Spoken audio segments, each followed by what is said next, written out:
Well, hey there, hi there, ho there. We're as happy as can be, but there's no Mickey Mouse going on here because this is the Morning Night Live with your host, me.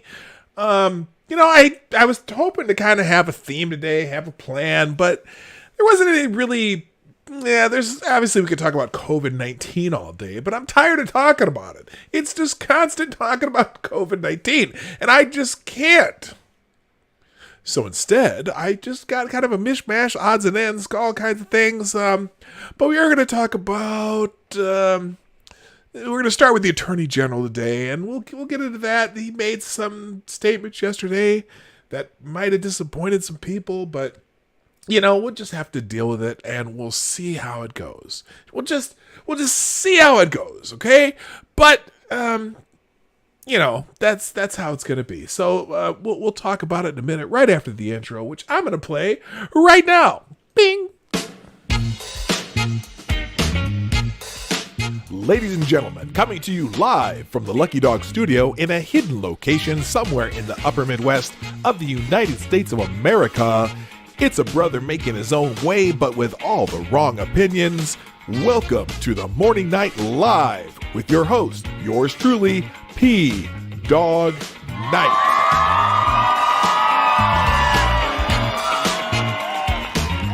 And stop the music. Good morning. Welcome to the Morning Night Live with your host, me, Marty, aka PDawg Night, which is what I go by on the internet. Although people, whoa, we got it starting off right off the bat. Good. Well, thank you. This is Kyle with the Good Morning Super Chat, which is right off the bat. Kyle says, hello, chat people and PDawg. Well, hello to you, too. This is Kyle. I appreciate you being here, as I do everyone who's already here in the chat. If you want to hit those like buttons early, you can do that, too. But thank you, sir. This is Kyle for the $5 Super Chat through the Streamlabs link in the description down below, and it will show up in the chat every once in a while too. Or you can just go to pdawgnight.live in a separate window, and that's where you can do the magic of the Streamlabs Super Chat, because I don't have YouTube Super Chats yet. We're working on it. We're working on having that many subscribers, but I really got to go on a subscriber drive. So we're going to figure that out. Maybe when I share some of my videos that I'm working on right now, we'll get some more people to just get curious about what the Morning Night Live is about. Anyway, so I have quite a few articles here, and I'm just gonna get into them. But let me say hi to everybody first, because that's kind of what I do here. I try to say hi to everybody.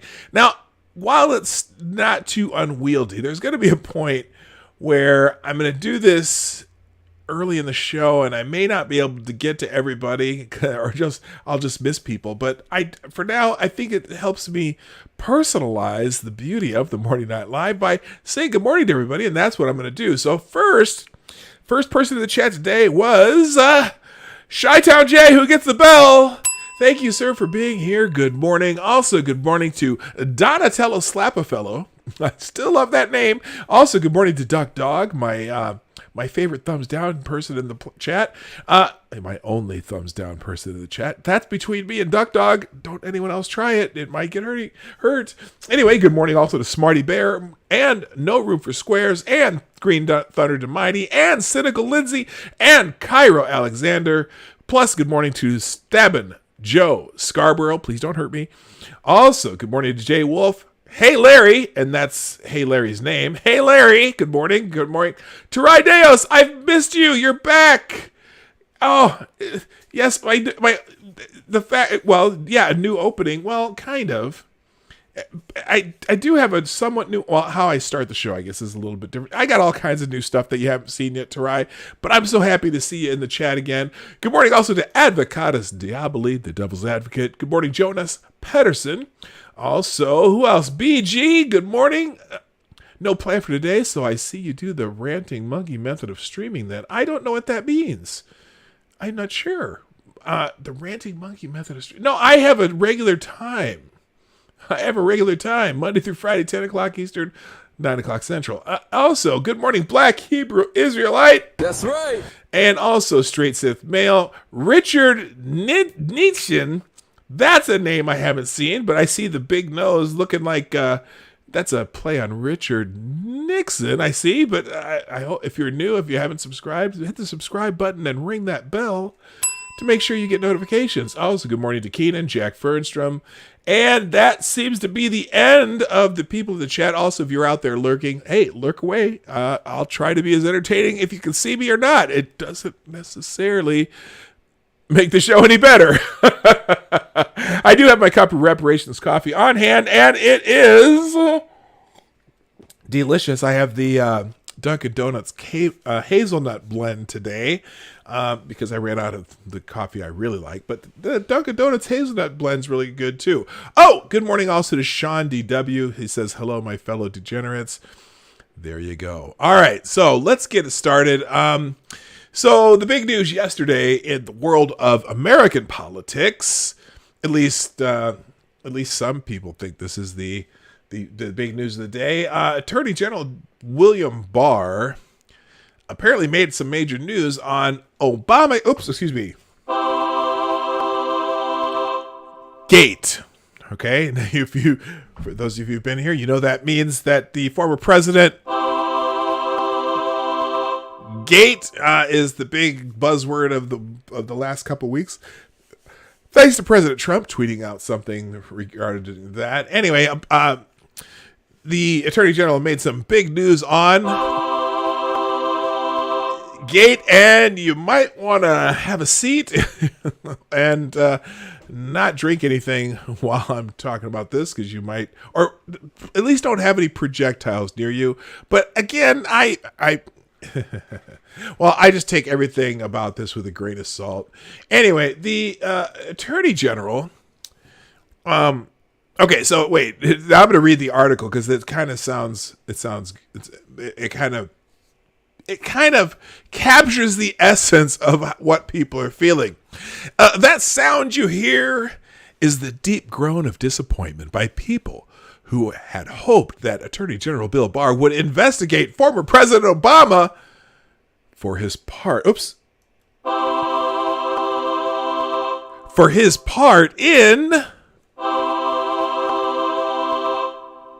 Gate.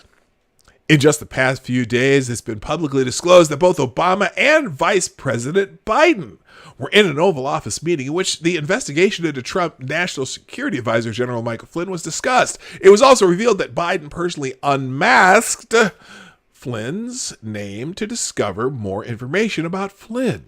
President Trump calls the spy program Gate. The highest level of the U.S. intelligence community, including the CIA, Department of National Intelligence, and the FBI, were put into the service of spying on Trump. They used Flynn and 3 others to get an inside look at the campaign. The basis for the investigation was the ridiculous Steele dossier, which those same intelligence officials knew was bogus and likely Russian disinformation. Oh, did I mention it was... She didn't mention it was also paid for by the Democratic National Committee and the Hillary Clinton campaign. Just a little aside there. Nevertheless, those same officials used the secret surveillance court to get the warrants to spy based on information they knew was fraudulent. Somebody should pay for that, don't you think? Good morning, Straight Sith Mail.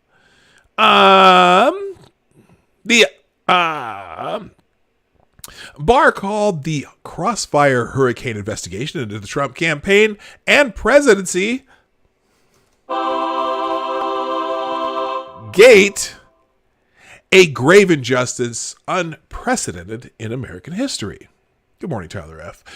He continued that the pretext for the investigation was the Russian collusion narrative was false and utterly baseless, right? And he disparaged 2 different standards of justice. We can't allow this to ever happen again. But, and that would be a big but. Besides, speaking of big buts, who was that said that? Somebody in the chat said something about booty. Something about, what was this? Where was that? Excuse me. There was something about booty in the chat. Intro needs big booties. No room for squares says. Everything does. Okay, big booties in the intro. Huh. Well, I have a big booty, and I guarantee you don't want to see that. Anyway. He continued that the pretext of the investigation was the Russian collusion narrative was false and utterly baseless. He disparaged two different standards of justice. We can't allow this to happen. But Barr said Monday that the Department of Justice is unlikely to charge either former President Obama or Vice President Joe Biden. Now there's or Vice President Joe Biden in the Gate spying program on the Trump campaign, according to Law and Crime. Now, there's an interesting word in that sentence. An interesting word in that sentence was, quote, unlikely, end quote. Here's from Law and Crime. This is especially true for the upcoming elections in November, Barr said, adding that it is critical that we have a 2020 election in which the American people have a chance to vote based on robust policy debate, not a criminal debate. Any effort to pursue an investigation of either candidate has to be approved by me, Barr noted. In January, Barr said that the FBI heading forward would have to get approval from him before opening a counterintelligence investigation of a presidential campaign. Well, that's good because certainly there were no restrictions in 2016 for that kind of nonsense. Both campaigns apparently were being, well, the one campaign, let's just say members of each campaign was being investigated back then. One for obvious reasons and one for, now we know, perhaps nefarious or just plain bullshit reasons. But you know what? Barr says, you know what? This time the campaign should be free of that, what's a good word for it? I don't know, shackle? Who knows? Of course, using investigations to exact political revenge against Donald Trump is precisely what the Obama administration's Gate did with the dossier purchased by the Hillary Clinton campaign and the DNC. Good morning, Jaeger Pony. What's up, my brother? President Obama and Vice President Biden met together with the highest level intelligence officials to discuss what President Trump calls Gate. Barr echoed Justice Elena Kagan's words in the Supreme Court's decision on Bridgegate that some things may be corrupt and wrong, but don't necessarily rise to the level of a federal crime. He said U.S. Attorney John Durham's investigation into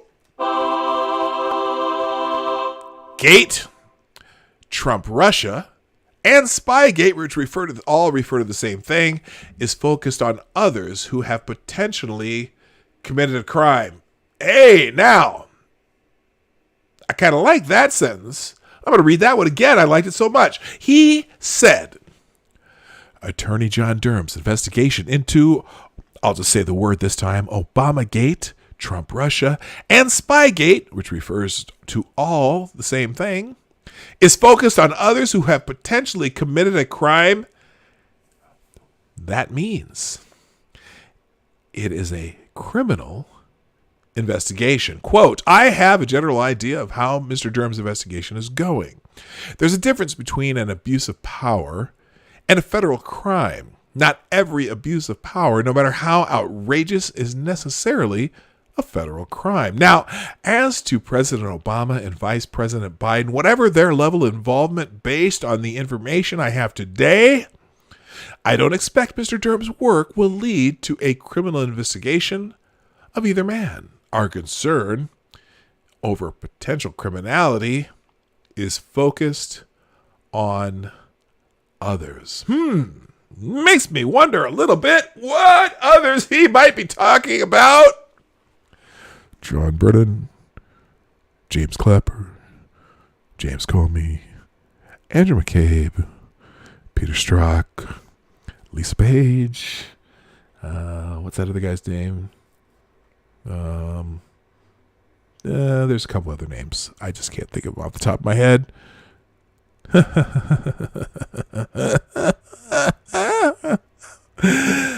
Barr said he won't use his office to get into political tit for tat. Well, you know what? And that, here's the problem. Not even a problem. Actually,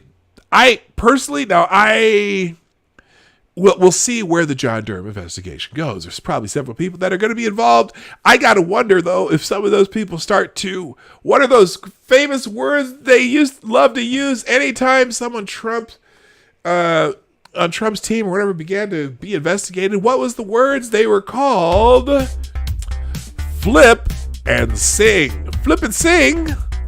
They might flip and sing? Oh, we got a little,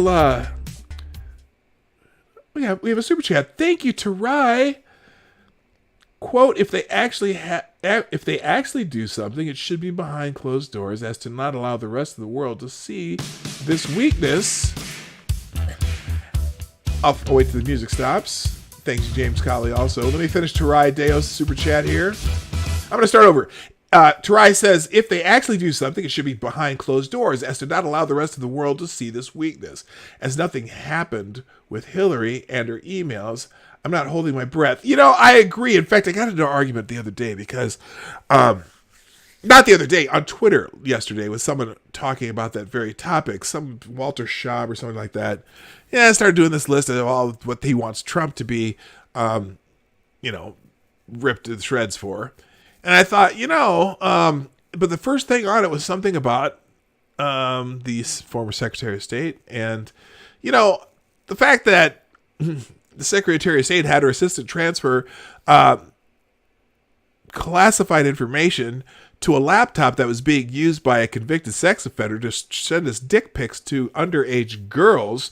The unsecured laptop should have been a problem and should have been prosecuted. And someone said to me, in fact, let me see if I can find this. Let me look this up real quick.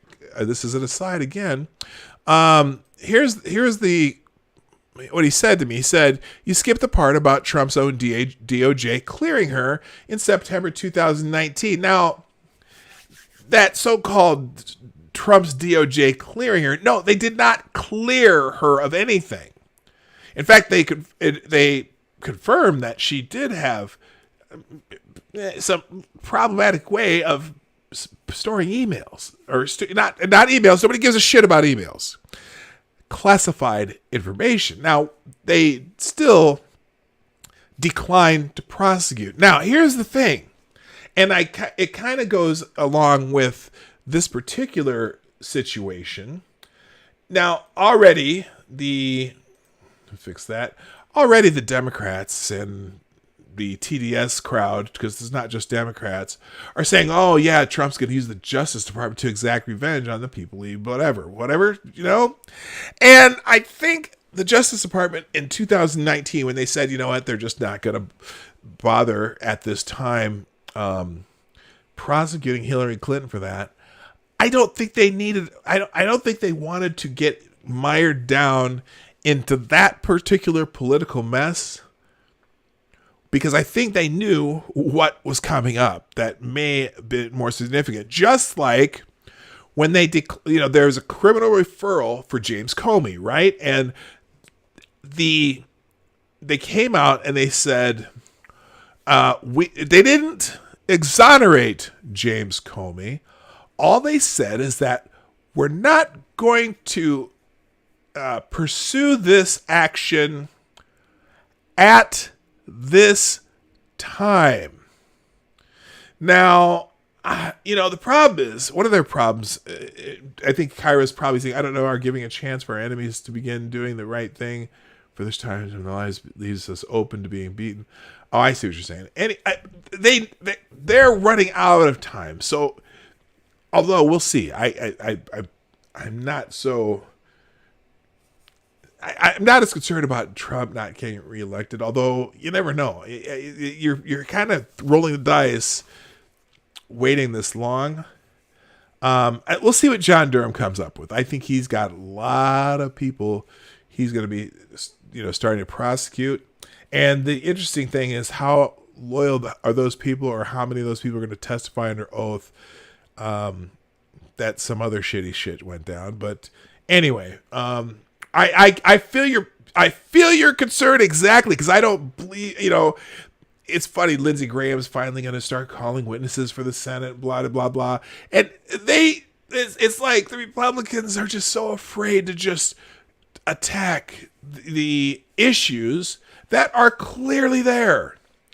I don't know if they're worried about being popular. That's one thing. I call Trump a jackass quite often. But those of you who know or are around here a little bit know that that's not an insult.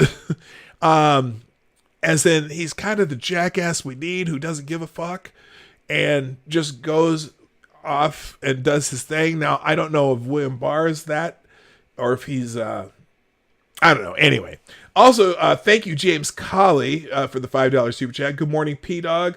Let the angel choir rest a bit. LOL. I know, but every time I say the word Obama, I can't. Sometimes it just happens. I can't help it.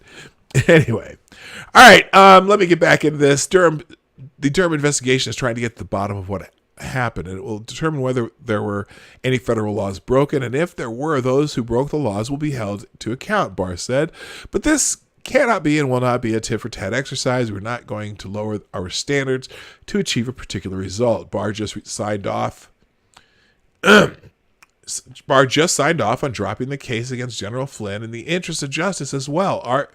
Argues that there's only one standard of law and it should be equally applied. It's hard to see such outrageous behavior on the part of the Obama administration without wanting a little retribution against the persons who, it's assumed, green-lighted it, after calling the entire Obamagate, Spygate operation abhorrent, or something that must not happen again. It's disappointing that Durham won't make Obama and Biden criminally pay for their part. Well, yeah, that's going to take some proving, and I think perhaps it's going to take some people flipping and singing. So we'll see. But Barr says the focus is on others. If I were former CIA Director John Brennan, Obama Director of National Intelligence James Clapper, former FBI Chief James Comey, as well as his Deputy Andrew McCabe, and the notorious cast of characters involved in this grave injustice, I'd say the water just got even hotter. So here's Bill Barr. I think this is where he does this. Is this right? I'm not sure. An opportunity. Oh, no, we're not going to go 37 minutes for this. Fuck that. Anyway, the government is most busy at killing us off as a task. Kind of. All right. So a little bit more here. More alleged. Now, as you may know, President Trump is firing another inspector general. This one's a different one. Well, apparently there's some info about this second inspector general that he's firing that maybe have given the president a little more cause. Anyway, more allegedly damaging info on fired State Department Inspector General whistleblower emerges. Oh, this is okay. So anyway. New details emerged Monday about a recently fired State Department Inspector General Steve Linick that undermine claims that Secretary of State Mike Pompeo had him fired as an act of political retaliation. News broke late on Friday that Linick, an Obama appointee, had been fired from his role because President Donald Trump no longer had the fullest confidence in him. Almost immediately, Democrat Representative Eliot Engel of New York said, quote, I have learned that the Office of the Inspector General had opened an investigation into Secretary Pompeo. Mr. Linick's firing amid such a probe strongly suggests that this is an unlawful act of retaliation. The supposed investigation was into whether Pompeo had instructed aides to do some personal tasks for him that were not related to official government work. On Monday, Pompeo clarified the matter, saying that he did not know about the supposed investigation. I went to the president and made clear to him that Inspector General Linick wasn't performing a function in a way that we had tried to get him to. That was additive for the State Department, very consistent with what the statute says he's supposed to be doing. Pompeo said the kind of activities he's supposed to undertake to make us better, to improve us. I actually know how that works, Pompeo continued. I had an IG at the CIA, not the IG that I had chosen, but the IG that was there before me. He did fantastic work, made us better. Linick wasn't that. The Washington Post highlighted a report, new alleged information on Linick that has surfaced that appears to be damaging. Quote, Bill Bulateo, the State Department Undersecretary for Management, said concern over Linick had grown because of a pattern of unauthorized disclosures or leaks to the news media about investigations that were in an early draft form. He said that officials had no evidence Linick was personally responsible for the leaks, but that the disclosures had the potential of tainting, my favorite word, tainting the outcome of ongoing probes. Yeah, you can't have leaks from the Inspector General's office. I'm sorry. That's not good. Bulateo, said Linick had ignored the directions of then Deputy Secretary of State John Sullivan to refer the leak investigation to the Council of the Inspector Generals on Integrity and Efficiency, so that an Inspector General from another agency could be appointed to look into it. So there were leaks in his department that there's not supposed to be. They asked other Inspector Generals to get involved to find out where the leaks were coming from.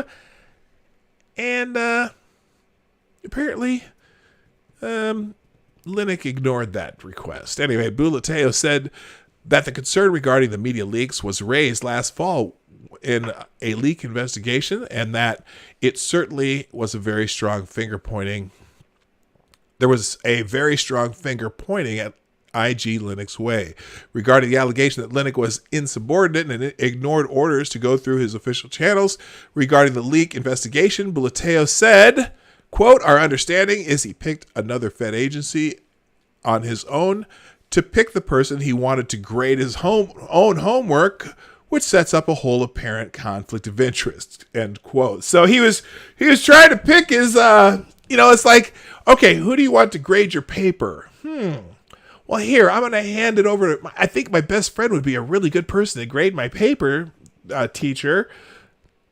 That's maybe not so much. The Daily Caller reported on Friday that Linick was under investigation last year by the Department of Defense's Inspector General for mishandling sensitive material. So there you go. There you go. Good. That's it. Good morning, BoschTube. Good morning, Maniac Man. Sad. It's SA that took AC student and the SJWs to point out some of the flaws in the system. Oh, it's sad that it took. Okay, I see what you're saying. It took a C student. Okay. All right. Oh, Richo, hey, how you doing? I see you there. I see you popped in also. All right, real quick, let's do the daily shill because I have to just do that. Thank you, everyone who's here. By the way, if you like what's going on, did I have a little bleep there? A little stop there? No, I did. Okay. If you are enjoying the Morning Night Live, please hit that like button right now if it's part of your daily thing, and you kind of if you find it valuable, I would appreciate you hitting the like button. That's down there somewhere. I don't know, somewhere down there. And then also, please share the show. This Morning Night, the Morning Night Live is brought to you by you, the viewers of the Morning Night Live. And if you share the show, that helps us grow, and it makes the chat a lot more fun when you start getting some interaction. But we get a lot of interaction here. And also, if you'd like to help out the show, and as I'm beginning to get the new studio started, you can always donate to the show through the Streamlabs link down below. That's where we do our super chats also, because I don't have YouTube super chats yet. But if you share the show enough, maybe we'll get to that 1,000 subscribers so that we can do regular super chats that some of you would prefer. And also, so I can stream on the road in July. Yes, we're going to do a live road stream with Lady Boomer. And but the only way I can do that is if I get 1,000 subscribers before then. So hopefully that'll happen too. And that's it. Then just a reminder, the Morning Night Live. Oh, it's not even showing up today. Well, it's supposed to show up in the chat anyway. The super chat link there is right there in the chat as we go. Good morning, Mr. Hugh, who says good morning, chat people, and PDawg Knight. Good morning, Mr. Hugh. All right, let's find the next one here. Now, this whole thing with Lennick being fired, the Democrats are just up in arms that Donald Trump would dare fire an inspector general who's at the beginning of an investigation, even though that inspector general has some issues apparently with leaks and things like that. And the whole what about thing, I don't know if I really want to get into that. However, Obama fired an inspector general to cover up a sex scandal and no one said shit about it. Okay, it didn't say shit in the title. It says no one said boo about it, but hey, same difference, right? You know what I'm saying? All right. So on Friday, Trump fired the Inspector General for the State Department, Steve Lennick, in accordance with the 2008 Inspector General Reform Act, which protects Inspector Generals from being fired without cause. Trump informed Congress in writing about the intent to fire Lennick, expressing that he no longer had the fullest confidence in Lennick, who was appointed to that position in 2013 by Barack Obama. Sorry, James Colley. I can't help it.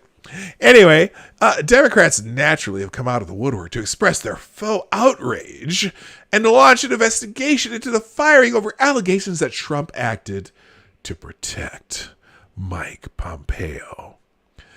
But where were these Democrats in 2009 when Barack Obama fired the Inspector General of the Corporation for National and Community Service, Gerald Walpin? Gerald Walpin was in the middle of an investigation when he was called by the White House counsel Norm Eisen, who informed him that he had an hour to resign or be fired. This was in violation of the Reform Act, which Obama co-sponsored. As a U.S. Senator, Walpin refused. After Walpin's refusal, Obama wrote a letter to Congress giving the following explanation, quote, "It is vital that I have the fullest confidence in the appointees serving as the Inspector General. That is no longer the case with regard to this Inspector General." End quote. But here's what really happened. Gerald Walpin had been investigating oh my gosh. Let me start that over. Gerald Walpin had been investigating Sacramento Mayor Kevin Johnson, a former NBA basketball star and Obama supporter, for misusing federal grant money from AmeriCorps. The program was created by the National and Community Service Trust Act of 1993 and grew to over 80,000 members. Program participants received benefits such as student loan deferment, living allowances, health benefits, career opportunities, and training, and so forth. The program has done some good, but also has been plagued by waste and corruption. No, say it isn't so. Your life makes me sad. He found that Johnson gave $850,000 of AmeriCorps grant money to a nonprofit organization he founded called St. Hope Academy. In addition to being improperly used to pay AmeriCorps volunteers for political activity, to wash his car, and to run personal errands, Walpin also discovered that Johnson had used AmeriCorps grant money to pay hush money to underage girls who were students at St. Hope Academy that he had sexually assaulted and then staged to cover up. Oh, Kevin Johnson, Kevin Johnson, if you're not familiar, was a legendary point guard for the Phoenix Suns. Oh my gosh, he was such a great basketball player. This just ruins my choir boy image of Kevin Johnson. I forgot all about this scandal, and now it makes me sad. Walpin called for Johnson to be criminally prosecuted. Instead, Johnson was able to get a sweetheart deal avoiding prosecution if he paid back the money. The deal was approved by Alan Solomont, a major Democratic fundraiser who is also the chairman of the Corporation for National and Community Service. Wow. Walpin was furious about the deal and made it known, prompting his illegal firing. Following the firing, the Obama White House waged a smear campaign against Walpin, making bogus allegations that he appeared confused and disoriented and unable to answer questions, and exhibited behavior that led to CNCS board to question his capacity to serve. An investigation by Congress into the illegal firing was met with stonewalling by the Obama White House and withholding documents. Holy shit! This sounds very familiar. It just sounds so familiar. No scandals, Maniac Man. That's what I'm saying. No scandals in the Obama White House ever. Oh no, not in the Obama White House. Never, ever, ever. Obama broke the law to protect a donor and ally who had misused federal grant money and sexually abused 3 underage girls. Then he and his appointees misled and stonewalled Congress in an attempt to cover up his own illegal behavior. Where were the Democrats then? For the most part, they were uninterested, as was the media. If Donald Trump sneezes, they call for an investigation. The real abuses by Obama. Oh, I'm so tempted to hit that button. I'm so tempted. I'm trying not to, but I can't. Ah!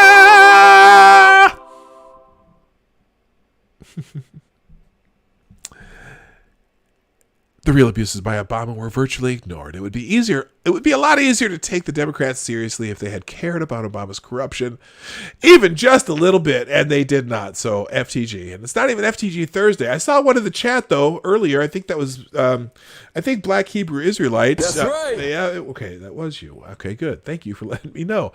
Okay, so anyway, yeah. So Democrats, you just get over it.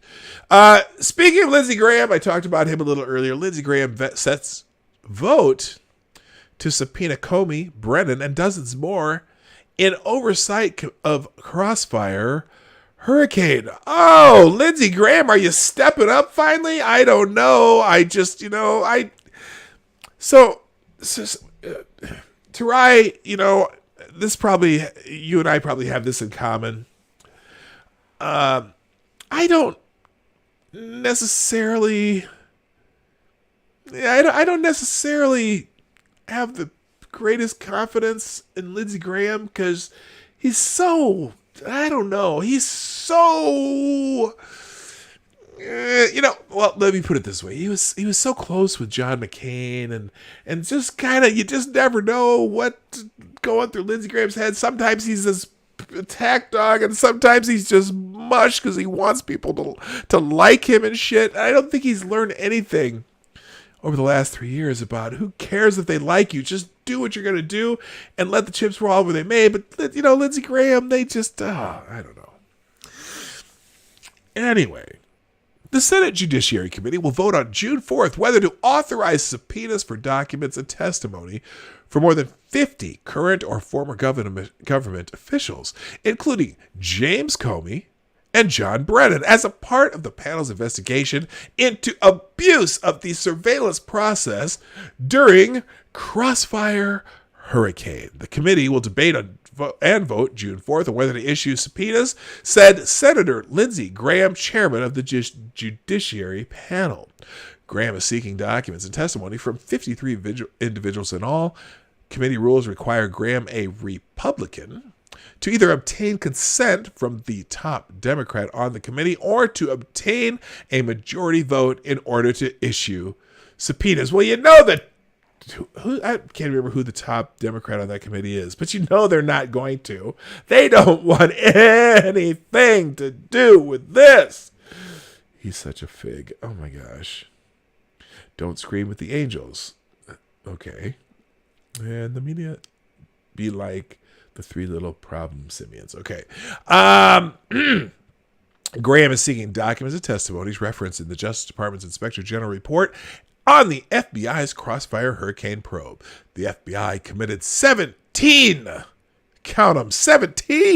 significant errors and omissions in applications for surveillance warrants against former Trump campaign aide Carter Page. The report stated the FBI relied heavily on the unverified Steele dossier to obtain spy warrants.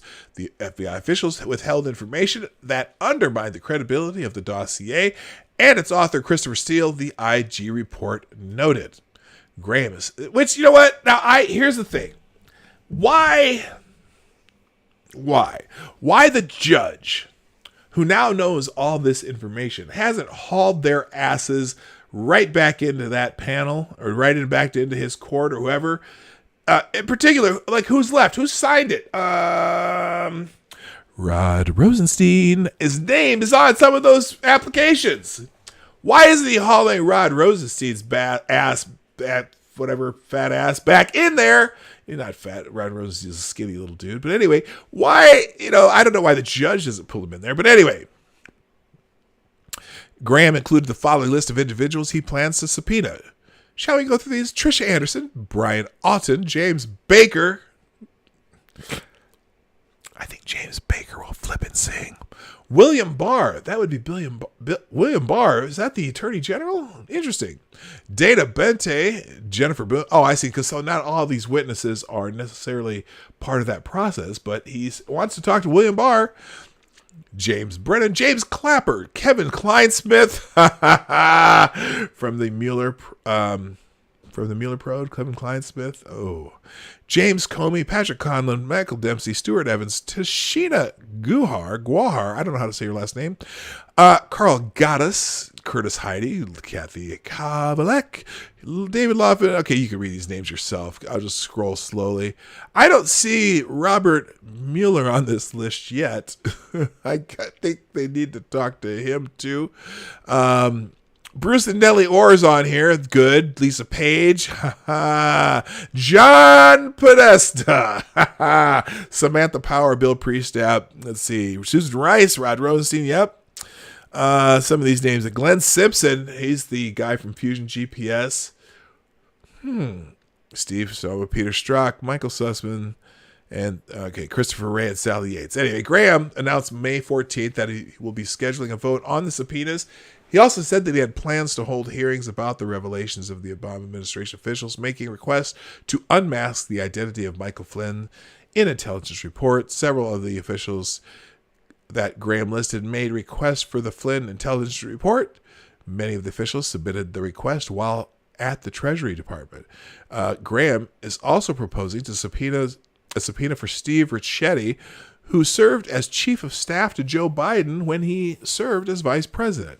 And a masking request was submitted under Biden's name on January 12, 2017. Graham is hoping to subpoena former FBI officials and agents who oversaw a crossfire hurricane. Many of the proposed witnesses are well known to the public, including Comey, McCabe, Strzok, Page. But Graham is also requesting subpoenas for agents whose names have not appeared as prominently in the press. So let's see. Oh, let's find out. The media history.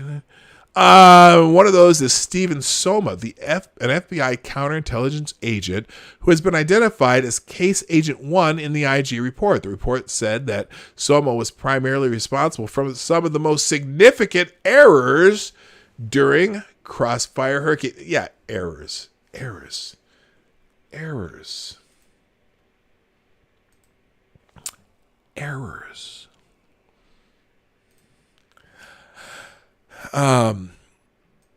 Let's see. Soma also took part in an interview in January 2017 with Christopher Steele's primary source of information for the dossier. The interview was arranged by David Laufman, another potential Graham witness who served as the chief of the Justice Department's Counterintelligence Division through 2018. In that interview, Steele's source disputed many of the key allegations that Steele published in the dossier. The FBI and the Justice Department withheld that information in the FBI's final two applications to surveil Page. Because of that omission and others, that the Justice Department invalidated the two FISA orders. Now, here's another problem that I can't understand why a judge hasn't dragged their asses back into his courtroom or chambers or whatever the fuck you call it. How is it that these FISA orders with I would say fraudulent information used to obtain these FISA orders? Why has the judge in those cases made criminal referrals based on that? Because when you submit this information, I assume that it is, in a sense, under oath by you expose yourself to a perjury or false claims to a judge to obtain a warrant. Not only should it invalidate the FISA orders, somebody should be going to jail for that shit. That's, to clearly not include any possible exculpatory information. It's uncanny to me that they could do that. Oh, because of that omission and others, the Justice Department invalidated the 2 FISA orders. Well, errors my ass. All right, now the other news. I kind of chuckled at this yesterday a little bit. I don't know why, and I had a different article, but I couldn't find it, so I had to bring up the Breitbart version of this article. Apparently, the House Democrats told the Supreme Court that they might impeach Trump again before 2021, before January. I kid you not. House Democrats told the Supreme Court on Monday they need access to secret grand jury materials because they are still investigating President Donald Trump in his connection with Russia collusion and may want to impeach him again. In a legal filing published by CNN, Democrats said that they need the grand jury materials because the House Judiciary Committee impeachment inquiry into Trump's alleged obstruction of justice in the Russian investigation is ongoing. Yay! The Democrat-run House seeks disclosure to the House Committee on the Judiciary of a limited set of grand jury materials for use in the committee's ongoing presidential impeachment investigation, the Supreme Court filing says. The saga began in 2019 when special counsel Robert Mueller determined that there had been no collusion between Russia and the Trump campaign. When he released his report, however, Mueller submitted 2 volumes, one on the collusion investigation and one on a separate obstruction of justice investigation. You know what's weird? How is it? Now, I don't want to do another what about, but I'm going to, because what about? How come there was never an obstruction of justice charge against Madam Secretary? You know what we're talking about. Why was there never an obstruction? I mean, literally destroyed evidence, documented that they destroyed evidence. She had some deletion of whatever product, that you do when you type and you click and send. 30,000 of those thingies, which potentially had classified information in it. They destroyed actual devices that would have been part of the investigation under subpoena, phones, computers, and, bleach bitted some computers. I mean, how is it that there's no obstruction of justice investigation? But this, oh my God. Democrats also claim that certain redactions in the report must have hidden relevant information, though they declined to read a less redacted version. They also demanded access to material that Mueller had shown a grand jury. Normally, grand jury proceedings are secret, and so Attorney General William Barr, citing federal law, declined the Democrats' request. They then held him in contempt of Congress and took their case for the materials to the federal court. I really hope that there's like a 9-0 decision by the Supreme Court that tells the House Democratic Committee to go pound sand, that there's no reason for them to have the grand jury testimony that supersedes federal law because in their head it's okay when they do it. Yeah, that's pretty much it. That's pretty much it. So the case made its way through the courts, and Democrats won at the D.C. Circuit. The Department of Justice appealed to the Supreme Court on May 7th, and Chief Justice Roberts put a temporary hold on the grand jury materials on May 8th. In their court filing, the Democrats complained that further delays in the release of the grand jury materials would make it impossible for them, quote, to impeach the president again before Congress terms ends. Quote, if the DOJ's request for a stay is granted, DOJ need not file its certiorari petition until August 2020, and therefore this court likely would not determine whether to grant or deny this petition until at least October 2020. This substantial delay will seriously endanger the committee's ability to complete its impeachment investigation during the current Congress, which ends not long thereafter on January 3rd, 2021. So Republicans could take over Congress on that date if they win 17 seats from the Democrats. Yeah, it used to be 18. Or no, it used to be 19. It used to, 18. No, it used to be 18 until they flipped that seat in California.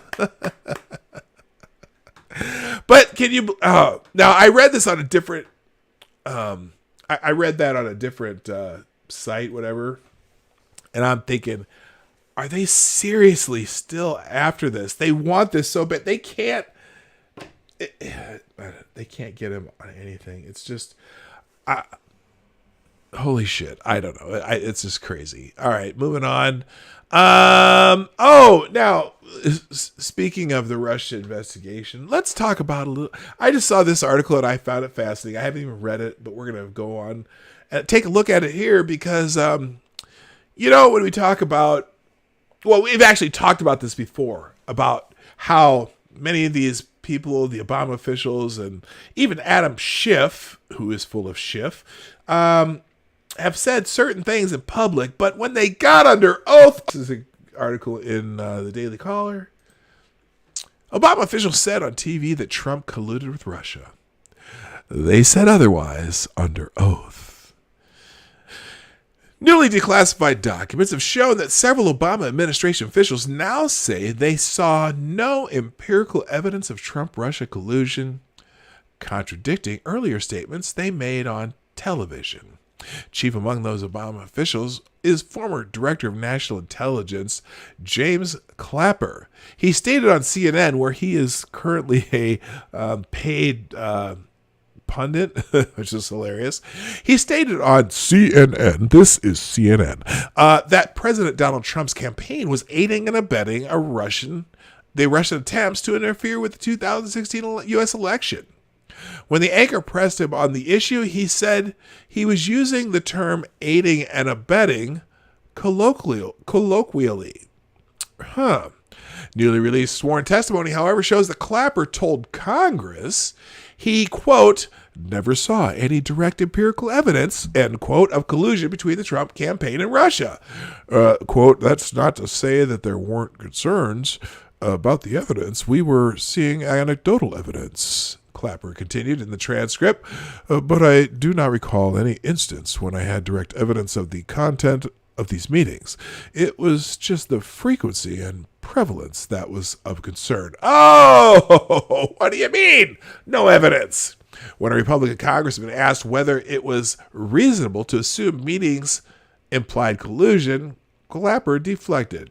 I can't really answer that, and other than sort of visceral reaction to why all these meetings with the Russians, he said.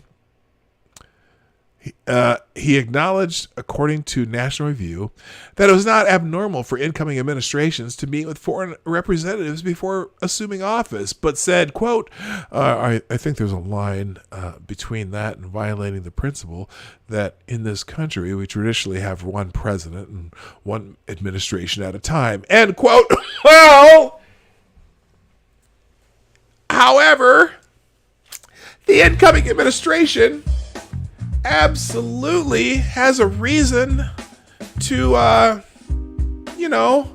absolutely has a reason to start meeting with officials and getting acquainted and things. Thank you, Jaeger Pony, with the 2222 super chat. You are prolific this week. My gosh, you are so generous. It's amazing. It says enjoy the Java.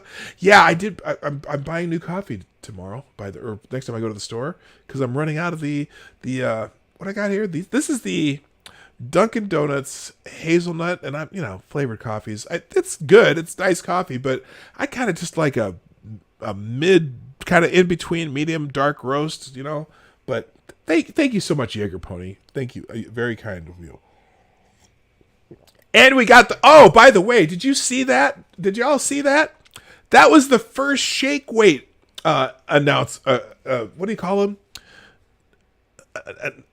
Announcements, whatever. Anyway, did you see that one? That's I have 3 of those in there, and no one's ever done any of the shake weight ones. So if you want to do the special, what do they call them? What do they call those? Those are anyway, the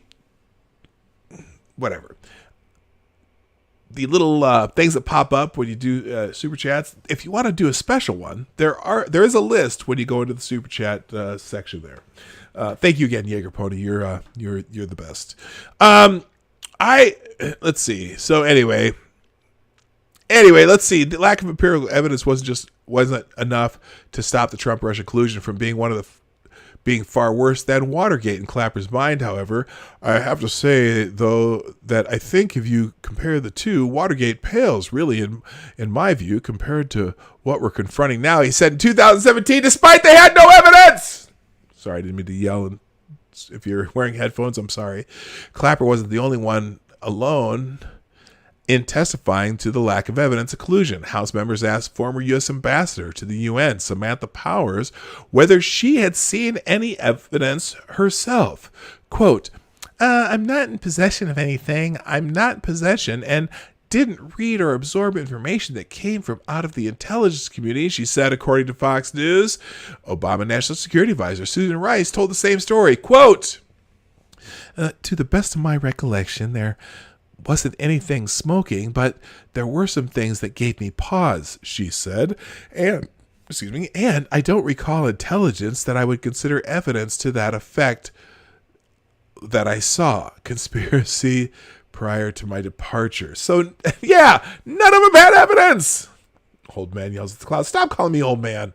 I resemble that remark.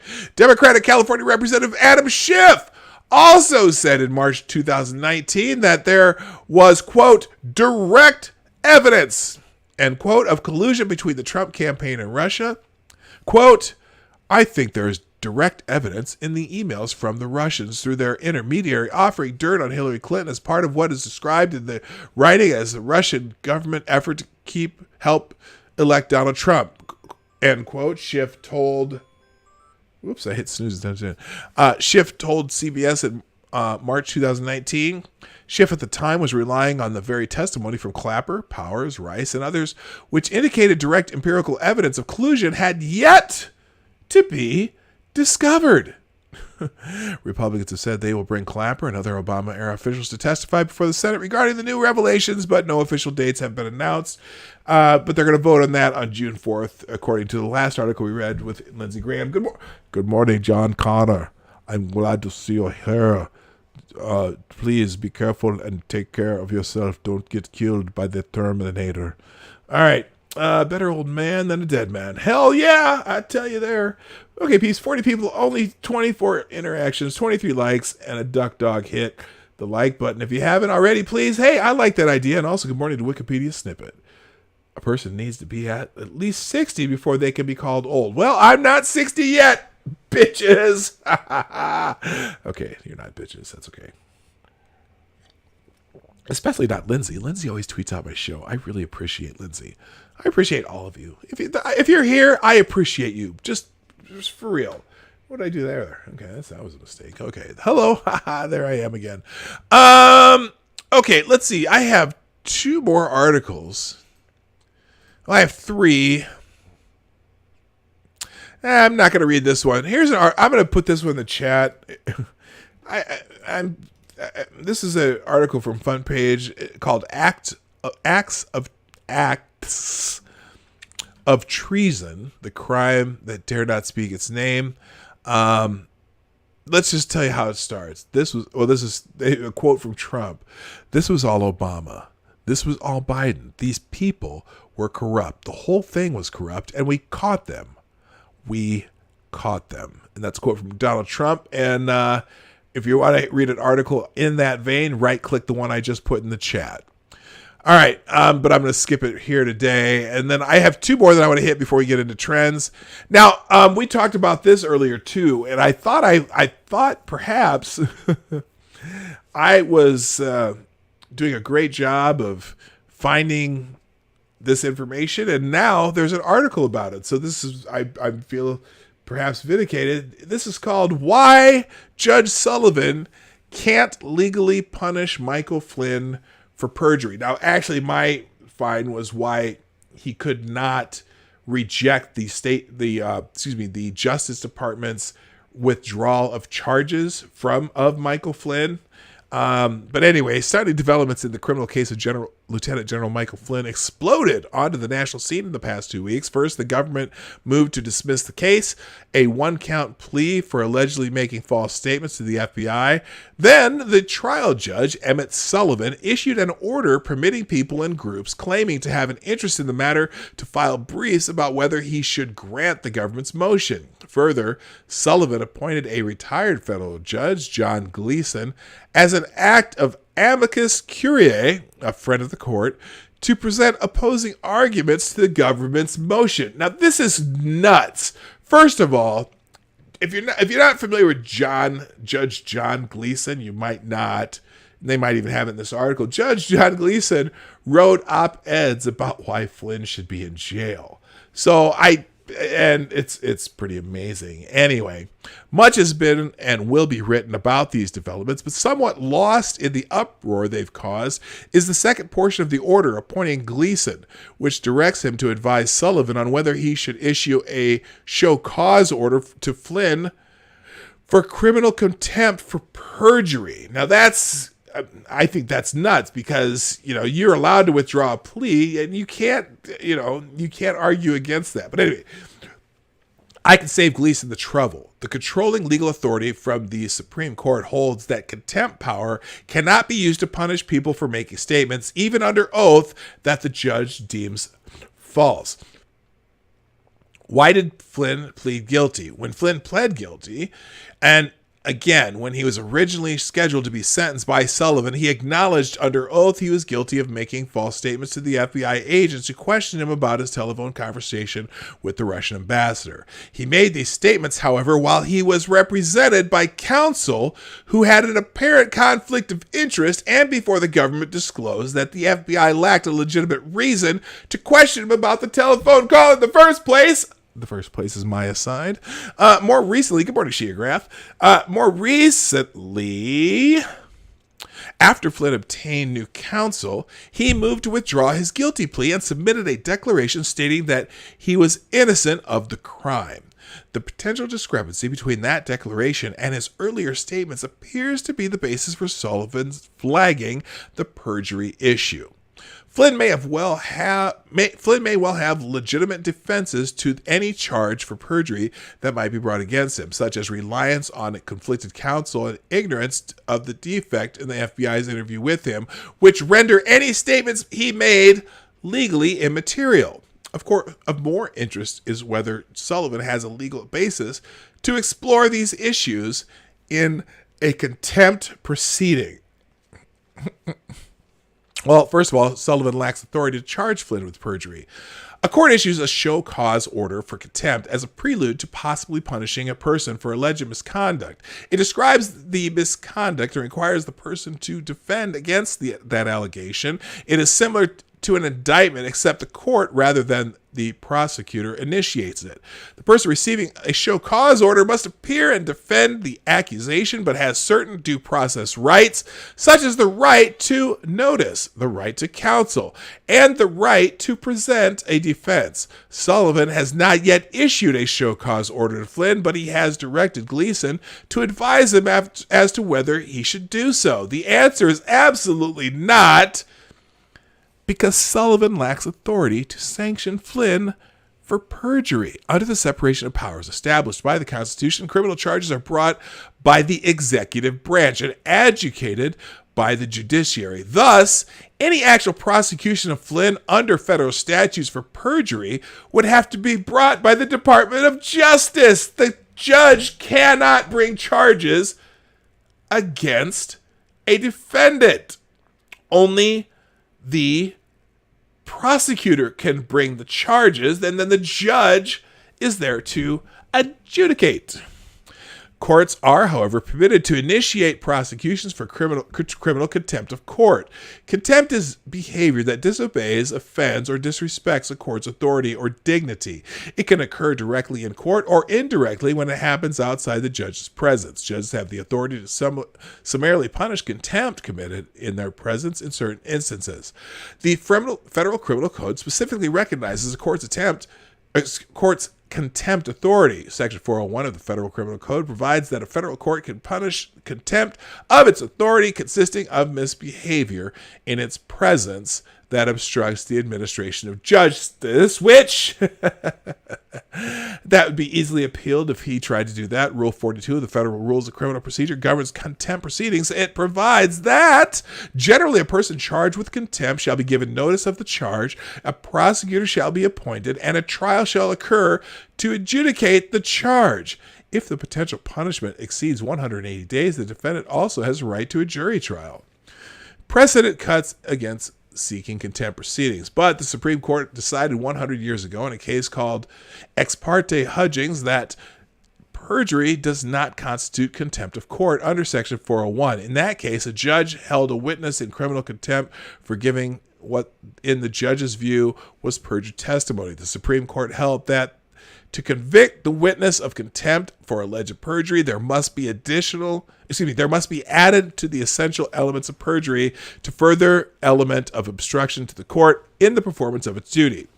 It voided the contempt conviction because the punishment was imposed for the supposed perjury alone without reference to any circumstance or condition giving it an obstructive effect. So, the D.C. Circuit, which sits over Sullivan, has reinforced the Hudgings limitation and emphasized that actual, not theoretical, obstruction is the test, and that any claimed obstruction must be proven precisely. That decision, called In re Brown, involved a person who falsely claimed to be and acted as an attorney in a criminal proceeding before the court. The D.C. Circuit ruled that this conduct, however fraudulent, had not obstructed the proceedings. So, let's see. Flynn's statements in connection with this plea did not obstruct the court in the performance of its duty. Thus, they simply cannot constitute contempt of court. Under long-standing precedent, Sullivan should therefore not embark on any contempt proceedings. Doing so would be a misuse of his contempt power. So, Judge Sullivan doesn't have a... what was I going to say? Doesn't have a horse to sit on in this one. I've never used that phrase before. I just made it up. Holy shit. Okay, what did you say, Sheograth? Shit, I didn't realize how... Sheograth, what did you do? Wait, dog reads the chat? Well, yes, I do some of it. What? So it would seem a dog that can both speak and read. Okay, I didn't know they could do that. Okay, that wasn't all there. That didn't sound racist. A dog? Let's mean Yo Dog. I can't believe Yo Dog can read, but whatever. I'm all good. Sheograph. All right. Let's see. We're going to skip the last one. I'm out of time for that. Let's check out the Twitter trends and get the hell out of Dodge, because we want to know what people are thinking about, what they're going to be talking about, what they're going to be making videos about tomorrow and the next day, whatever. It's funny because some of these things, that we go through, because we do them kind of on real time. It's funny how many things we talk about on this show that people later decide that they're gonna make a video about or talk about. Oh no, I have to do this one.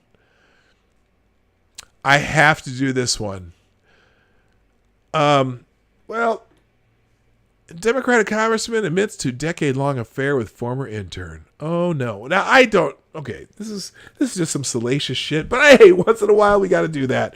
Representative Stephen Horsford admitted to a decade-long affair with a former Hill intern on Friday after an investigation verified the identity of a podcaster who had been recounting the relationship. It is true that I had a previous relationship outside of my marriage over the course of several years, Horsford said in a statement given to the Las Vegas Review-Journal. I'm deeply sorry to all of those who have been impacted by this very poor decision, most importantly my wife and family. Out of concern for my family during this challenging time, I ask that our privacy be respected. Now, Representative Horsford, I know you watch the show, and I kind of concur that, perhaps your privacy should be respected, and if you weren't doing anything illegal, I'm sure that, that's between you and your wife. You can figure it out. However, if you had an R behind your name, we wouldn't be hearing the end of it. Although Katie Hill did leave Congress because of a similar, well, I don't know how similar that would be, but because her husband was involved with it too. But it is a similar thing, and she left Congress because of it, because whatever. But anyway, the Nevada congressman is the second Democrat in the 116th Congress to be accused of sexual impropriety while in office. Former Congresswoman Katie Hill, speak of her, of the California 25th District, resigned from Congress in October after revelations about her throuple relationship with her husband and a campaign staffer. She denied a separate report that she had a sexual relationship with her legislative director.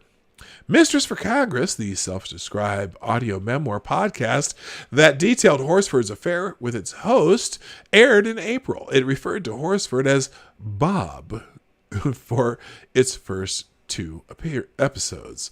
Gabriella Linder, the former intern who hosted the podcast, confirmed her identity on Friday in an interview with the Las Vegas Review-Journal while the podcast was airing. Linder adopted a pseudonym, Love Jones. At least it wasn't Basketball Jones. I want a Basketball Jones. I want a Basketball Jones. Oh, baby. Ooh. If you know what I just sang, you're old like me. Anyway, Love Jones. Her name was, she had a pseudonym, Love Jones. That's kind of sick. What happened to my music?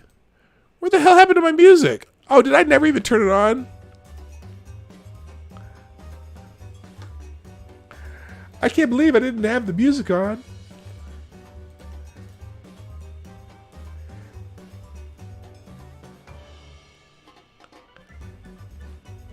Yes, it's Taco Tuesday. I figured I'd do some Latin music today. But I never turned it on. But it's on now. Yes, Basketball Jones by Cheech and Chong. Fantastic. Love Jones.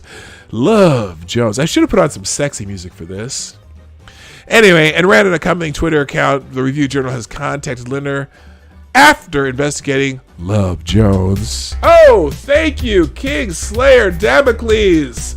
Throwing a little Chris Farley into the screen with the $5.99. Michael Flynn, another reason to never talk to the police. Yeah. If they say they just want to talk to you, say, hey, you might want to tell me, is this an investigation? Do I get a lawyer? What do I get to take care of myself in this situation? Good call, King Slayer Damocles. Oh, check your logic. What's up, my brother? Also, good morning to Charles Morrison. Why am I tuning in to Bad Sin Singing? I'm assuming that means singing. Hey, my singing is just fine. It just doesn't always fit with the music that's in the background. All right, so anyway, yeah, the next day, Love Jones tweeted that women are often silenced from telling their stories of sexual assault and called for the destruction of the patriarchy. Wait a minute. She's not accusing Congressman Horsford of sexual assault, is she? It revealed the congressman's identity in a tweet April 29th on Horsford. Okay, Love Jones is not happy with Congressman Horsford because she threw this shit out into the atmosphere on Horsford's birthday. Damn, woman, she must be mad. I think she's mad. I think she's mad that Congressman Horsford never left his wife like he kept telling her for 10 years. Women's stories are often left out of history because they are silenced. It's time to hashtag smash the patriarchy boldly, she wrote. Oh my God. After being revealed as Love Jones, Linder has decided Mistress for Congress will consider its first season finished in 4 episodes. She added that Love Jones and the podcast Mistress for Congress will be back. Alrighty then. Tell me about it, sister. Anyway, alright, let's get into some Twitter trends today and get the heck out of Dodge. But first, I gotta thank a few people. Thank you, Chi-Town J, Tyler F, J Wolf, Cynical Lindsay, for tweeting out the show. Please, if you would share the show out right down there, Twitter's Minds and Gabs, you can follow me there at PDawg Night, or you can hit that share arrow. That share arrow, you can click that, and then it'll take your favorite whatever social media, and then you click one of those buttons and you click it one more time, and it all goes out there to all those people that you have out there. Also, like button, people, I'm reminding you right now, like button 38 to 26. Let's get it to 38 to 38 at least, and maybe even more because some people had to take off. So, all right, Twitter trends on the Explore tab today. Oh, shocker. It is COVID-19. Apparently, medical experts warn the virus may be a constant threat for some time. Oh, thank you, Sheograph, for the $2 super chat. Still dancing on my screen. Quote, Sheograph says, I feel like strip clubs have been ahead of this whole keep your distance situation for years. School zones for cryptic, too. Wait, what?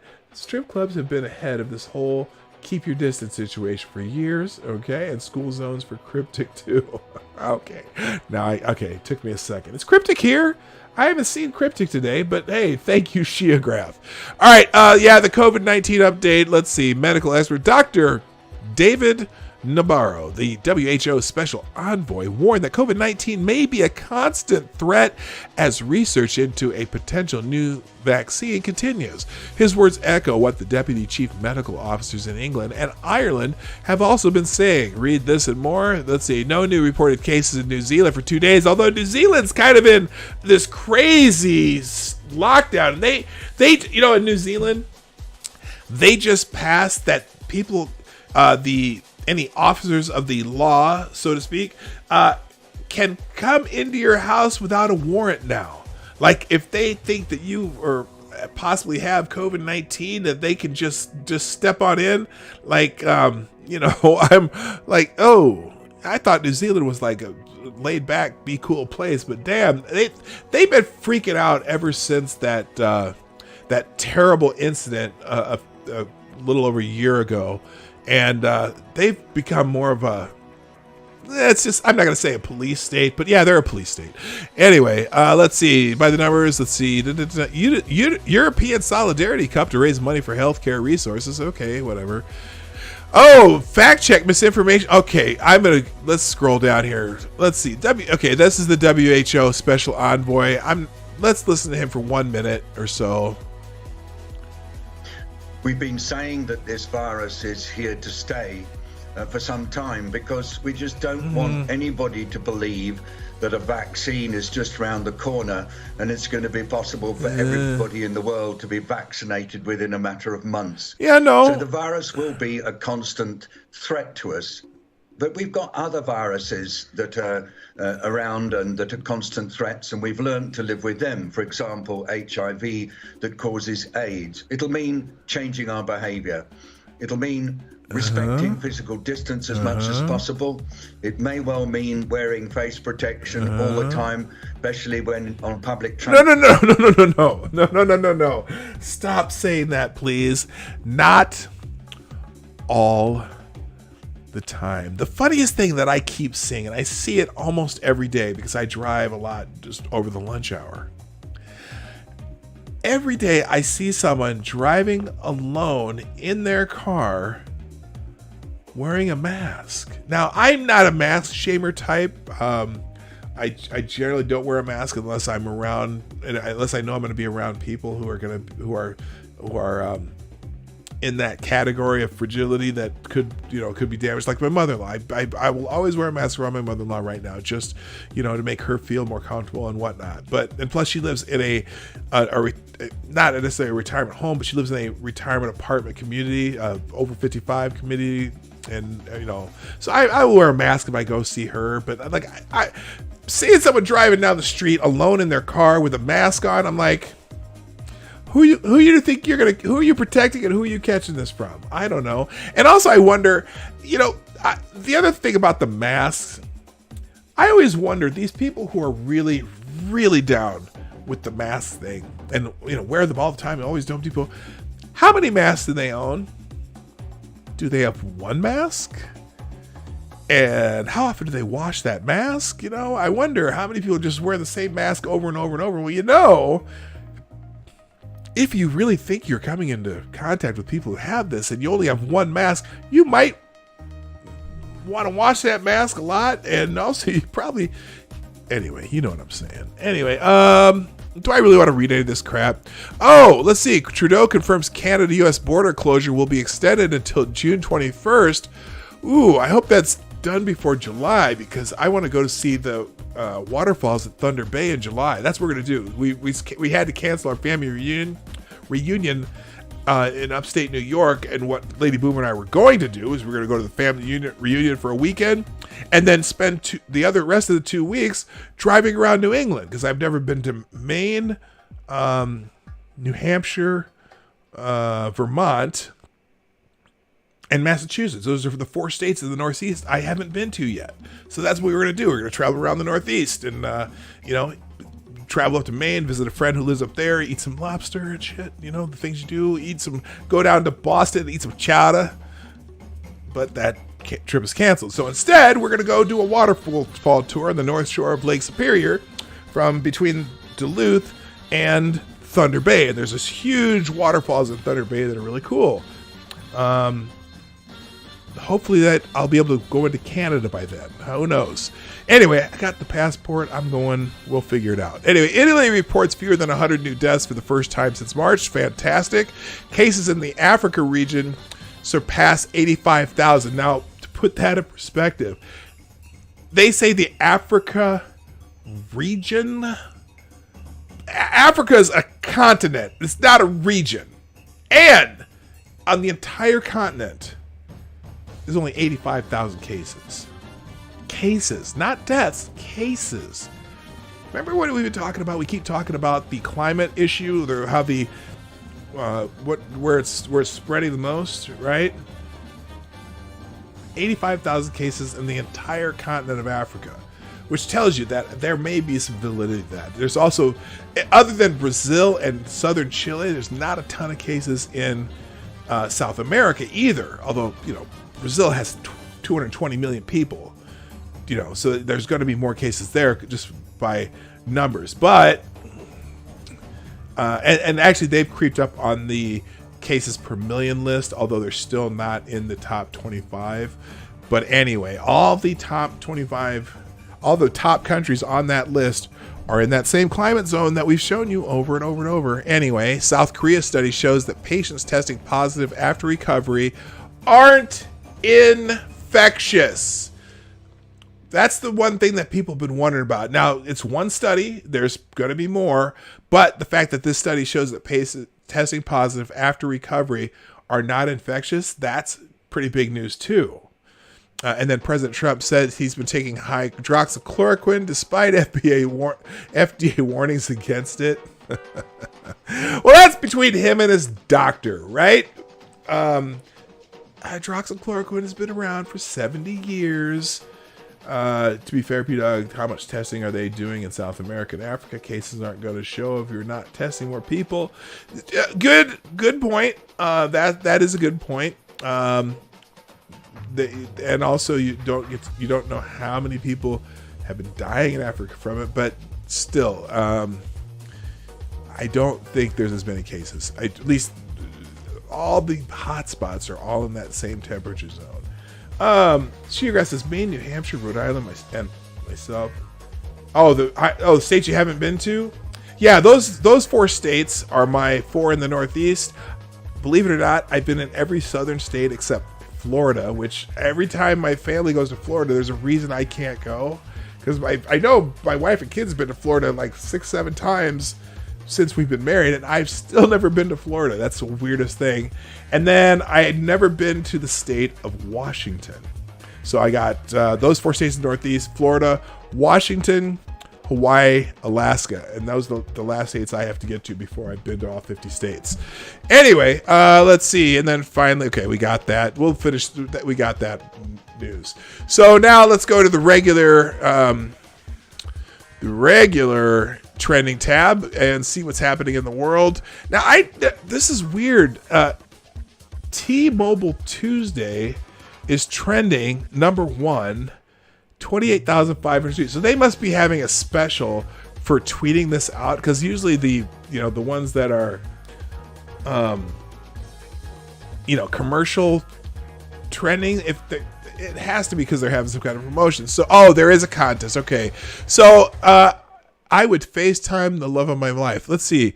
T-Mobile Tuesdays contest. I would FaceTime my other half to tell him we won. We love winning. T-Mobile stuff. I don't know where okay, here we go. Here's why it's trending.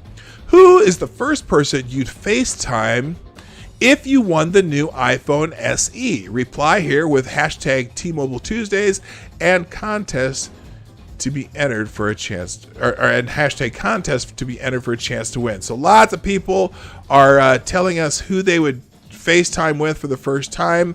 Let's see this couple. Aren't they a lovely couple? Yeah. And then this guy, I would be FaceTiming my sweetheart. Yay. And I would FaceTime my little grannies. Okay, I don't know what that means. That's grandkids and my children, because they mean the world to me. But why they put Kevin Hart there, I don't know. And there's whoever that is, and so people. And then my TikTok daughter. Okay. Anyway, who cares? Hashtag number 2, President Plumps. Apparently yesterday, Nancy Pelosi was in an interview on This is CNN. She was on CNN and she referred to about the report that Trump is taking hydroxychloroquine. Nobody really knows why. She was saying, I think he should be concerned about that because he is morbidly obese. I'm just waiting for the comeback because, but anyway, so everyone made fun of Trump yesterday because he's fat, according to Nancy Pelosi. And so now hashtag President Plump is trending. Hashtag activists are at it again. Let's get the top one. John Palovitz. When you criticize Trump for his weight, you're telling overweight people they are ultimately a punchline. You are perpetuating a lie that worth is found in a number on the scale or around the waist. You're nurturing cheap surface bullying he traffics in. Wow. John Pavlovitz. And then he hashtags President Plump still. Well, that's interesting. Let's see. And it's a thread. There are about a billion things we could shame Trump for: his intellectual ignorance, pathological lying. See, this is a TDS guy. Pathological lying, cruelty, disregard for human life, racism, misogyny, xenophobia. God, I should be ringing the bell for all of these. We don't need to mention his body. His heart and mind are shameful enough. I loathe him with every fiber of my being for the unfathomable damage he does to this country, to its people, and to the planet every day, and from the abject joy he seems to get from it. What the fuck are you talking about, John? This is one of those things, you know, my enemy is the devil incarnate that everyone seems to like to do. He, for his unfathomable damage he does to this country, to its people, and the planet every day, from the abject joy he seems to get from it. Yeah, that's exactly what he's doing. He just gets joy out of making you deranged. He could lose 50 pounds and it wouldn't make him any less reprehensible. Nancy Pelosi mentioned Trump being morbidly obese because it's a medical term, and she was talking about the risk of a drug with that particular condition. I'm not claiming she was taking a cheap shot. She was. She knows what the fuck she was doing. The people running with hashtag President Plump are, and that's the problem. Again, don't give me the Nancy was just speaking about a medical condition and the risk of his medication line. I know that she was, but people tossing around hashtags and memes and photos aren't doing that. Let's not be intellectually dishonest as MAGAs. Let's see. Kurt Eichenwald, who's also, he's got the TDS fans replying. Kurt Eichenwald telling people that being morbidly obese is a huge risk factor for death of COVID-19 and taking hydroxychloroquine is not bullying or ridicule. It is recitation of exactly what MDs are saying, and saying why the president is putting himself at high risk isn't either. He's been prescribed by a doctor and being monitored by a doctor, shithead. Anyway, Pavlitz says, I stated in my thread, the people hashtagging President Plump aren't doing that, Kurt, and you know that. Let's do better. Pavlitz is a little pissed off. He doesn't like the whole fat shaming thing. Okay, I've got an ounce more respect for John Pavlovitz. Fox and Fred trounces Morning Psycho at the ratings. Said President Plump as he woke from his hydroxychloroquine-induced stupor. You know what, you fucking moron?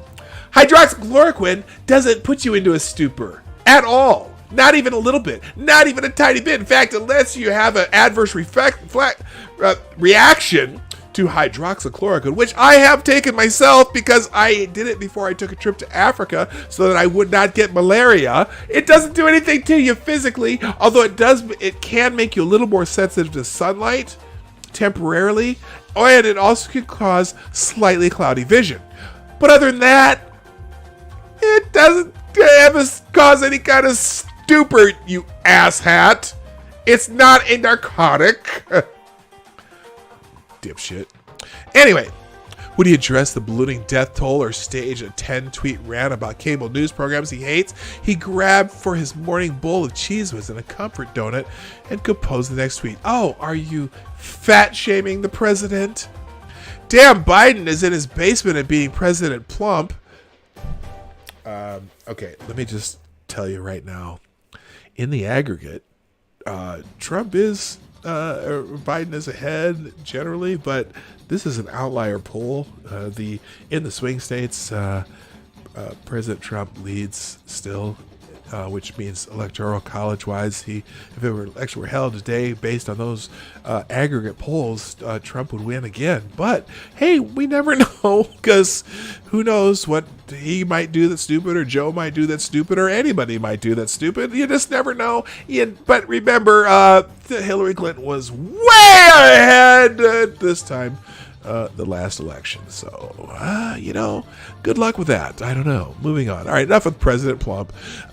Moving on. MS Build. I have know what this means. Starting in 10 minutes, CEO Satya Nadella takes on the virtual stage at our Digital MS build. Something to do with Microsoft. I don't care. Skip.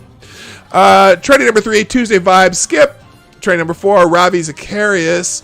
Ravi Zacharias is the only through repentance and faith in Christ can anyone be saved. No religious activity will be sufficient. Only true faith in Jesus Christ alone. According to Ravi Zacharias, he's the founder and chairman of the board of RZ something HQ something. Why is he trending though? Oh, he passed away. Rest in peace, Ravi Zacharias, a tireless ambassador for Christ. I have no doubt he has heard the words, well done, good and faithful servant, and is baking in the presence of a Savior. Forever grateful that I have the chance to interview him several years ago. A career highlight for sure.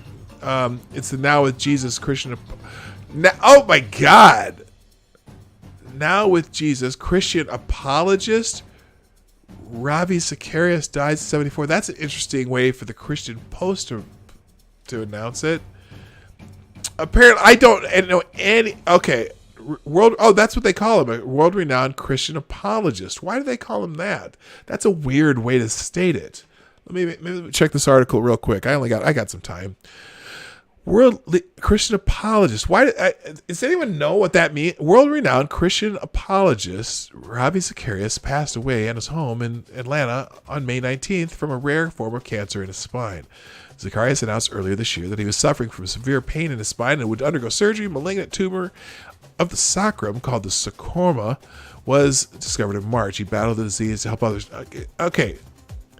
The apologist, is that a denomination? What is that? I don't even know what that is. I'll have to look that up. That's an interesting. Oh, he founded Global Apologetics Ministry, and was widely sought after for decades for his eloquent answers to life's biggest questions. All right. You seen the Pastor COVID-19? No, I have not seen that yet. I'll have to check that out. All right, that's interesting. I had never heard of that term, Christian apologist. So anyway, if you know who that is, he's passed away. Steve Mnuchin is trending to face grilling about small business lending effort. Treasury Secretary Steve Mnuchin will likely come under tough questioning today from senators Tuesday. Yeah, that, when you start giving government money away and people figure out that it seems to be an emergency situation, there will be some people who take advantage of it. I know there's been several cases of fraud and cases where companies that maybe shouldn't have gotten money got money. Good. I'm glad they're questioning him today. I think that's important. Malcolm X is trending because today is Malcolm X's birthday. Activist Malcolm Little, aka Malcolm X, was born in my hometown, Omaha, Nebraska. In fact, they still have a little place where he was born. Interesting character, American history. Honestly, there are some things that I absolutely respect Malcolm X for, and some of the things he talked about as far as self-empowerment, that you listen to those words today and you go, oh wow, that's kind of that actually makes sense. And there's obviously he's a controversial figure because of the way he was portrayed while he was alive. But the more you read his stuff, you realize that for me as a black man, or as people in America, he was really all about self-empowerment, self-improvement, owning businesses, doing things in your community like other factions do. So very interesting man. And the more I read about some of his ideas of economics and self-improvement, very interesting. I find him to be a fascinating character, and probably, there's certain a lot of things that he would be an inspiration for. So a lot of people talking about Malcolm X. Happy birthday to Malcolm Little, also known as Malcolm X. Moving on, DirecTV is trending. I don't care why. Well, yeah, let's see if it's anything important, or is this just a promotion? DirecTV dropped OAN. Even more breaking news. I have DirecTV, and I never knew they even offered OAN. No one gives a fuck about OAN. OAN is that the news channel that try to be extra Fox News. They are a very right of center news organization, and they do actually do some breaking news reports that are interesting. And but apparently they dropped OAN. Niggas with DirecTV, every time their Wi-Fi goes out, they smash the TV, okay? And saw DirecTV trending. I thought it died 20 years ago, but it's still ripping you suckers off. All these Trump supporters see that DirecTV cancel it. I don't care. Most people who watch OAN watch it on the internet anyway. James Conley with the $2 super chat. Thank you. How will Talcum X celebrate? I don't know if Talcum X knows about Maxim X because Talcum X isn't black. Anyway, oh, did I say that out loud? Never mind. All right, okay, so DirecTV's dropping OAN. Annie Glenn. Oh, trending with John Glenn. Is Annie Glenn related?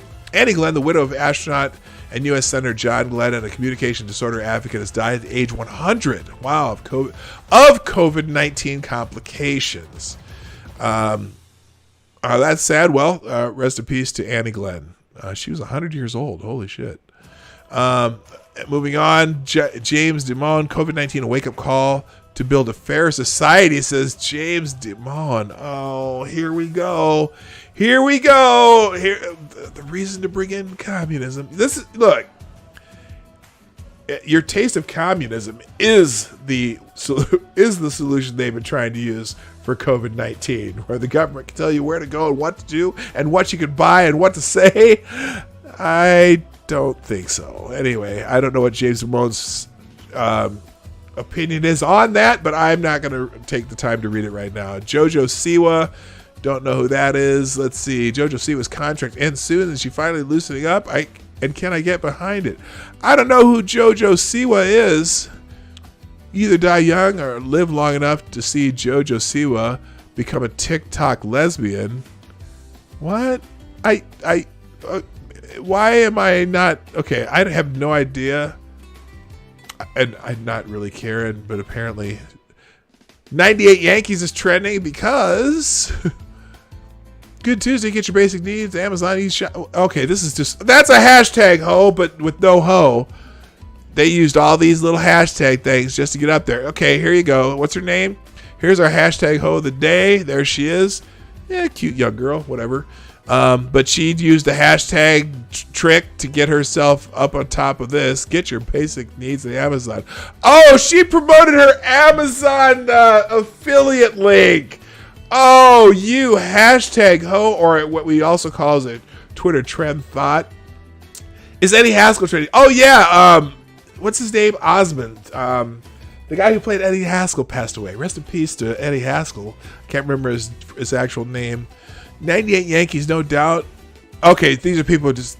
It must be a question about who the best teams were. I don't care. Let's go on. Pete Townsend is trending. Uh-oh.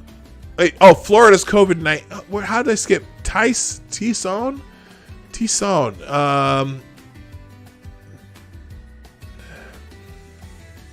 Okay, I don't... Okay, here we go. My main man, T-Son. This man is a keeper.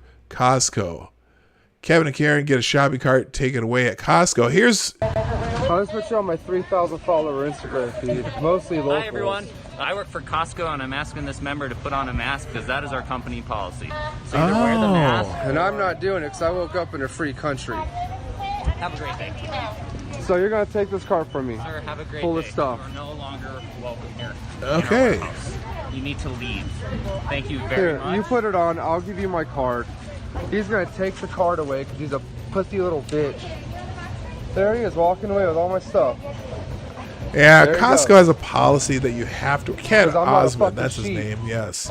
I'll put you on my 3,000 so follower everyone's, Instagram feed. Mostly local. Hi, everyone. I work for Costco, and I'm asking this member to put on a mask because that is our company policy. So either wear the mask... And I'm not doing it because So some people love Tyson. And so Tyson or Tyson or however he spells his name there, he gets his props from all the lovely mask wearing peoples. All right, moving on. Pete Townsend. Please don't be what. Let's see if we get the Denzel Washington. It's happy 75th birthday to Pete Townsend, legendary guitar player from The Who. legendary performer in the Rock and Roll Hall of Fame, probably 2 times or whatever. But anyway, now this one's interesting. Architect and manager of Florida COVID-19 dashboard says her removal was not voluntary. Okay. Now, the thing is, everyone, like a lot of people, especially the pundits, love to shit on Florida because the governor is a Republican. And so if the governor is a Republican, it doesn't matter what your COVID-19 response was. They're going to criticize you more than they will Andrew Cuomo. Let's see. The manager of Florida's COVID-19 dashboard was removed from her post last week and raised concerns about its future accessibility and transparency on her way out the door. So apparently that's COVID-19 website guru blasts bosses hints at data suppression. Okay. Let's see. I don't know. Okay, then Amanda Carpenter, who's not a Trump fan or not a Republican fan. So they removed the person who was doing the job correctly because she wouldn't cook the numbers to trick people into reopening. This is happening in Georgia too. Oh, bullshit. Bullshit. Whatever. My worst dream is coming true. The designer and operator of Florida's COVID-19 dashboard was fired because she refused to censor data to drum up support for reopening. I've quietly expected at least one state cloaking data to reopen. This is absolutely shocking, however. I don't know if it's because they don't like the fact that the numbers in Florida aren't as bad as they are everywhere else. Maybe there is a scandal in there. I don't know. Lots of people talking about it. Ambassador, Rainbow, Trump morbidly obese. I told you that might trend. And I'm going to stop at 20 there because I got to call it a day. So anyway, ladies and gentlemen, thank you for coming today to the Morning Night Live. If you haven't hit the like button so far, I got to wonder why. Is it something I said? I don't know. Is it something I said? I just got to hit the like button before you go, and please share the stream. If you're watching this as a replay, leave a comment in the comment section down below so that I know you were here and I can acknowledge it. Also, if you'd like to help us out in the financial area, that'd be great too. That's if you'd like to throw a tip in the tip jar or whatever you want to call it. You can do that through the Streamlabs link down below, but don't put yourself in any detriment. I appreciate it if you can. If you can't, that's cool too. If you just like to be here in the chat, or if you'd like to lurk, I appreciate every single one of you. So the Morning Night Life's here Monday through Friday, 10 o'clock Eastern, 9 o'clock Central. Hashtag Angel Choir. And I still haven't figured out the GMT. 1500 GMT. Let's just go with 1500 GMT. Other than that, hey, I love you all. And I'm so glad we've had this time together. Hit the like button right now because I'm about to call it a day because it's that time. My name is PDawg Knight, and I'm out of here. Bye-bye. Hey, this is PDawg Knight, and thank you for watching today on the PDawg Knight channel. If you have an observation or remark you'd like to make about this video or my channel, I absolutely welcome you to write it in the comment section down below. I really look forward to hearing from you. And before you go, if you like what you saw but you're not already subscribed, please make sure you hit the subscribe button and definitely click that bell that pops up afterward so you'll be notified when I post new videos or when we go live. I broadcast my live show, The Morning Night Live, Monday through Friday at 10 a.m. Eastern, 9 o'clock Central. A special thank you to all supporters of this channel who share our videos on social media and who make donations through the Streamlabs link, which is also in the description down below. Thanks again, and until next time, I'm PDawg Knight, and I'm out of here.